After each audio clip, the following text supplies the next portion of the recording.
Hi friends, నిన్న మనము English ఎందుకు నేర్చుకోవాలి, దాని ప్రత్యేకత ఏంటి అని చాలా నేర్చుకున్నాం ఇంట్రొడక్టరీ క్లాస్లో. ఐ హోప్ ఇంటికి వెళ్ళాక మీరు ఒకసారి చూసి ప్రాక్టీస్ చేసుకొని ఉంటారు. కొంతమంది నన్ను ఇమిటేట్ కూడా చేసుకొని ఉంటారు. ఎప్పుడైనా ఇమిటేషన్తో మనం బాగా నేర్చుకోవచ్చండి. ఎలా ప్రొనౌన్సియేషన్ చేస్తున్నాము, ఎలా మాట్లాడుతున్నాము, అంటే దాన్ని ఉచ్చారణ ఎలా ఉంది, ఇలాంటివన్నీ మనకు ఇంగ్లీష్లో చాలా చాలా ఇంపార్టెంట్. సో ఈ రోజు మనకు కొత్త టాపిక్ తో మేము ముందుకు వచ్చింది. చాలా చాలా ఇంపార్టెంట్ కూడా ఇది. మనం చెప్తాం కదా, నేను ఇతను మా అక్క, మా చెల్లి, మా నాన్న, మా అత్త, మా మామ అని. అసలు ఇంగ్లీష్ లో వాటిని ఏమంటారు? ఇందులో చాలా చాలా ఒక చెప్పాలంటే ఎగ్జామినేషన్ పాయింట్ ఆఫ్ వ్యూలో కూడా మిస్టేక్స్ చేస్తుంటారు. అంత ఇంపార్టెంట్ అనమాట ఈ ఫ్యామిలీ రిలేషన్స్, ఈ language English. So let's get into the class. Family relations మనం అనుకుంటామండి, ఫస్ట్ మనకు పేరెంట్స్ అమ్మ నాన్న. అమ్మ నాన్న ఏమంటారు? నాన్న తండ్రి ఎలా ఉన్నా కూడా ఫాదర్ అంటారు, అమ్మ తల్లి అంటారు, మదర్ అంటారు. సో ఈ ఇద్దరిని కలిపితే ఏమంటాం మనము? ఫాదర్ మదర్ ని ఏమంటాం? పేరెంట్స్ అంటాం. ఏమంటామండి? పేరెంట్స్ అంటాం. అలాగే ఫాదర్ కానీ మదర్ కానీ వాళ్ళ పేరెంట్స్, తండ్రి తల్లి, తండ్రి తల్లికి తల్లి, వాళ్ళని ఏమంటాం మనం? ఇప్పుడు అమ్మమ్మ నానమ్మ అంటారు. నాన్నకి అమ్మను నానమ్మ అంటారు, అమ్మకి అమ్మను అమ్మమ్మ అంటారు. ఈ ఇంగ్లీష్ లో అలా వేరియేషన్స్ లేదనమాట. అమ్మమ్మ నానమ్మ అని చెప్పడానికి ఇద్దరిని కూడా గ్రాండ్ మదర్ అంటాం. అలాగే ఫాదర్ తండ్రిని ఏమంటాము? తాత. గ్రాండ్ పేరెంట్ అంతే, గ్రాండ్ ఫాదర్ అని అంటాం. ఈ ఇద్దరిని కలిపితే ఏమంటాం? గ్రాండ్ మదర్ గ్రాండ్ ఫాదర్ ని మళ్ళీ గ్రాండ్ పేరెంట్స్ అంటాం. ఏమంటామండి? గ్రాండ్ పేరెంట్స్ అంటాం. పేరెంట్స్ గ్రాండ్ పేరెంట్స్ అంటాం. వాళ్ళకు కూడా తండ్రులు ఉన్నారనుకోండి, తాతకు తండ్రి, అప్పుడు మనం ఏమంటాం అంటే ముత్తమ్మ అంటాము, ముత్తాత అంటాం, great grand father and great grand mother అని చెప్తాము. తెలుగులో ఎంతవరకు కరెక్ట్ అవ్వాలి కానీ తెలుగు మాత్రం నేనైతే ముత్తాత ముత్తమ్మ అని అనుకుంటాను. అమ్మకు అమ్మ, అమ్మమ్మ అమ్మ అని అంటారు. సో మనం ఇంకా కొంచెం కిందికి వస్తే ఏంటంటే మామ పినతండ్రి. మామ అంటే మనకు తెలుసు, అమ్మకి brother, brother of our mother, మనం మామ అంటాం. అలాగే ఫాదర్ కి బ్రదర్ ఉంటే పినతండ్రి అంటాం. పినతల్లి పినతండ్రి, అత్తయ్య. సో యాక్చువల్గా వీళ్ళని ఏమంటామంట మనము? మామ పినతండ్రి ఇద్దరిని కూడా ఇంగ్లీష్ లో ఒక కామన్ వర్డ్ అంతే. అలాగే ఏమంటాము? అత్త పినతల్లి వీళ్ళిద్దరిని కూడా మనం ఆంటీ అంటాం, లేకపోతే ఆంట్.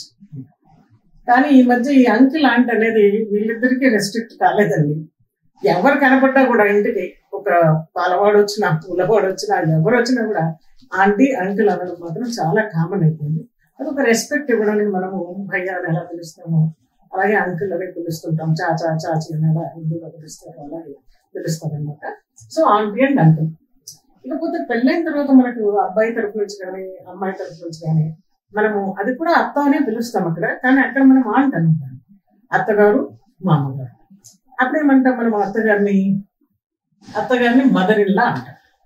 అలాగే మామగారిని ఏమంటాము? ఫాదర్ ఇన్ లా అంటాం. సో ఈ mother in law father in లాకు అమ్మాయి డాటర్, హస్బెండ్ ఏమవుతారు?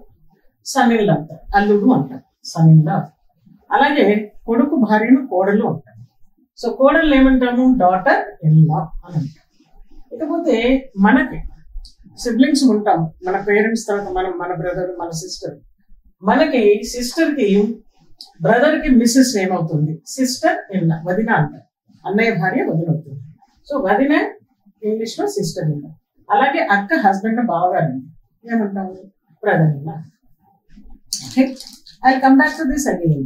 ఓకే, తర్వాత అక్క అంటే సిస్టర్, అన్న అంటే బ్రదర్. అందరం ఒక ఫ్యామిలీలో అన్న తమ్ముడు, అక్క చెల్లెలు, వీళ్ళందరికీ ఒక కామన్ వర్డ్ ఉంది, అదేంటంటే సిబ్లింగ్స్. సిబ్లింగ్స్ అంటారు. అలాగే అత్త కానీ పిన్ని కానీ కూతురు ఏమవుతుంది? అత్త పిన్ని కొడుకు. అత్త పిన్ని కొడుకులు ఏమవుతారు? మనం ఏం చెప్తాము? పిన్ని కూతురు కానీ పిన్ని కొడుకు కానీ కజిన్ అంటాం. COUSIN, cousin.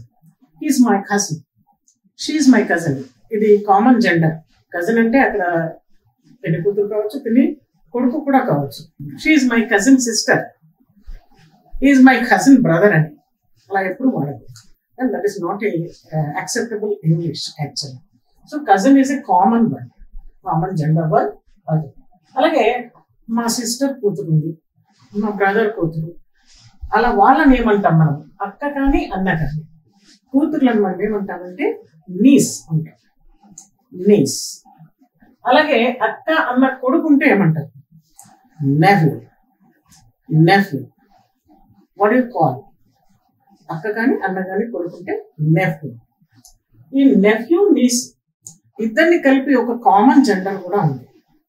మనకు జెండర్ చెప్పము, మా నీసా మా నెఫ్యూ అని చెప్పకుండా నాకు ఉన్నారు మా అన్న పిల్లలు కానీ అక్క పిల్లలు కానీ ఉన్నారని చెప్తే వాళ్ళని ఒక కామన్ వర్డ్ ఉందండి. దాన్ని ఏమంటారంటే నిబ్లింగ్స్. సిబ్లింగ్స్ లాగా ఇక్కడ ఏంటంటే నిబ్లింగ్స్ అంటారు. ఏమంటారండి? నిబ్లింగ్స్ అంటారు. Niblings, they are my niblings, they are my sisters అని చెప్పినప్పుడు దే ఆర్ మై నిబ్లింగ్స్ అలా అన్నమాట. Now I have come to the last point which is very very important in this. ఇప్పుడు బ్రదర్స్ అంటే ప్లూరల్ బ్రదర్, సిస్టర్స్ అంటే sister. ఇప్పుడు అల్లుడు అంటే ఏమన్నాం మనము? సన్ ఇన్ లా అన్నాం. అల్లుళ్ళు అంటే ఏమంటారు? సిస్టర్స్ అన్నట్టుగా సన్ ఇన్ లాస్ అంటామా? సన్ ఇన్ లాస్ అనం. సన్ ఇన్ లాస్ అని ఎప్పుడు పెట్టకూడదు, దాన్ని కట్ చేస్తాం. అలా పెట్టి ఆ ఎస్ ని మనం ఇక్కడ యాడ్ చేస్తాం. Sons in law. This gentleman is having 3 sons in law. He is having 2 daughters in law. ఈ డాటర్స్ అని ఇక్కడ రాస్తాం ఫస్ట్ వన్. వీటి ఏమంటారంటే compound words actually. Daughters in law. When more than one we say daughters in law, sons in law. అలాగే వదినలు, ముగ్గురు ఇద్దరు బ్రదర్స్ ఉన్నప్పుడు వాళ్ళందరూ కలిపి మనము వదినలు అంటాం. వదినలు అన్నప్పుడు ఏమంటాం? Sisters in law. అలాగే బావగారులు, బావలు, బ్రదర్స్ ఇన్ లా. సో ఇలా చెప్తాం అన్నమాట రిలేషన్స్ ఎప్పుడైనా కూడా. చాలా ఇంపార్టెంట్. మనకి కరెక్షన్ ఆఫ్ ద సెంటెన్సెస్ లో ఇంటర్మీడియట్ వాళ్ళకి కూడా ఇవ్వచ్చు. అప్పుడు brothers in Lana, sisters in లానా అనే very very important point in the examination point of view also. So ఇవి నేర్చుకుంటే మనకు కొంత రిలేషన్స్ వస్తాయి. ఒక్కొక్కటి అనమాట. మనం కిచెన్ లోకి వెళ్తే ఎలా ఉంటుంది, అక్కడికి ఎలా ఉంటాయి, ఇలా ఎలా ఉంటాయి, ఎలా మాట్లాడతారు, ఇవన్నీ వర్డ్స్ సెంటెన్సెస్ ఎలా వాడతామో తెలుస్తుంది.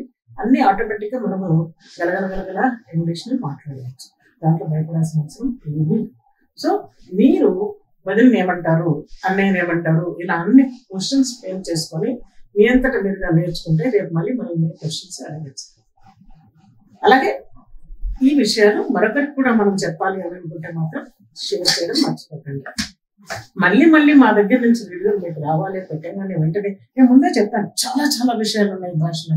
అందుకని మీరు కూడా ఒక బెల్ ఐకాన్ హిట్ చేసి సబ్స్క్రైబ్ చేసుకుంటే వెంటనే మీకు వీడియోలన్నీ వచ్చేస్తాయి. బాయ్.